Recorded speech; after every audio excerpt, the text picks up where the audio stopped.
Ui, mà trên thì có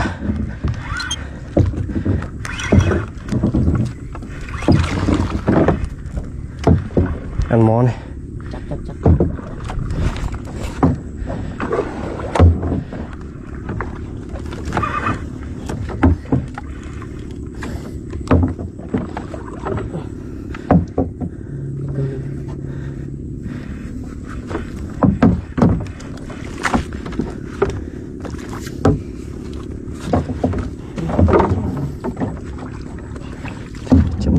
Máu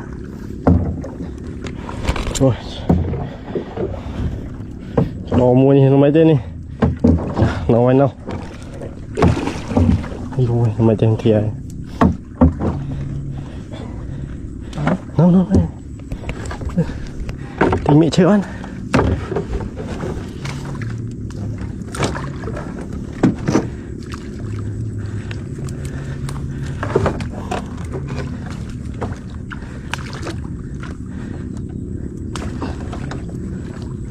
Ôi, dẹp đâu mới chơi.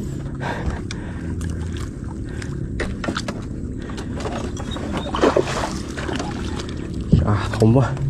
Mấy nhá. Chập biên thật va độ xe biên không?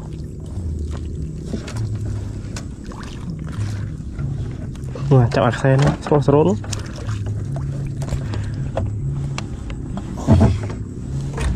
Chậm micro.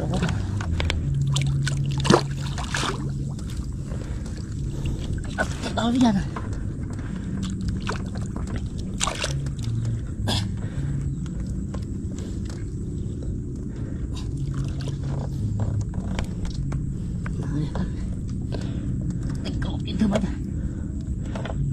Sắp đó. Chữa đi nào. Đó bây giờ.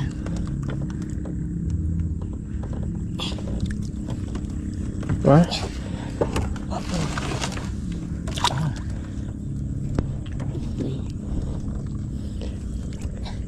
Thì đúng chậm đơn đi. Chập tray bàn đấy chứ. Nhiều tộc có bắn. Chứ đâu à?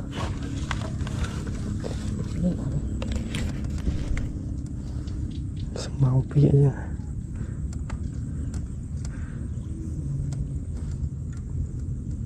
Ôi, khuyết xe lắm thử.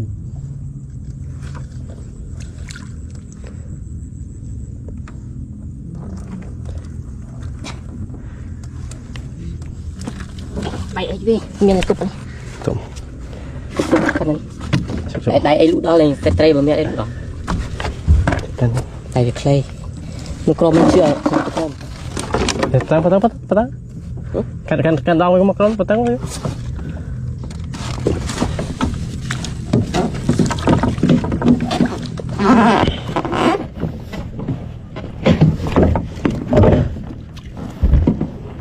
Con đau này cắt tay đúng không?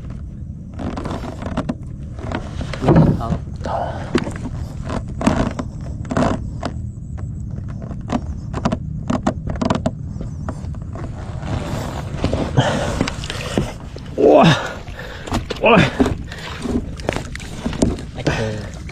Độ.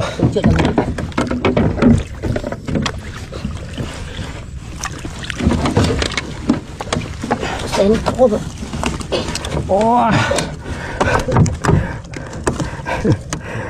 Hắn mua vứt tên nia đấy.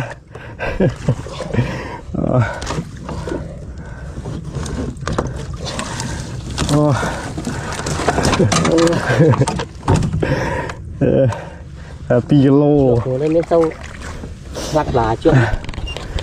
Chỗ chơi vậy đi. Mà ngay tập cho mua đi, 800 bự mua nha. Nó hot.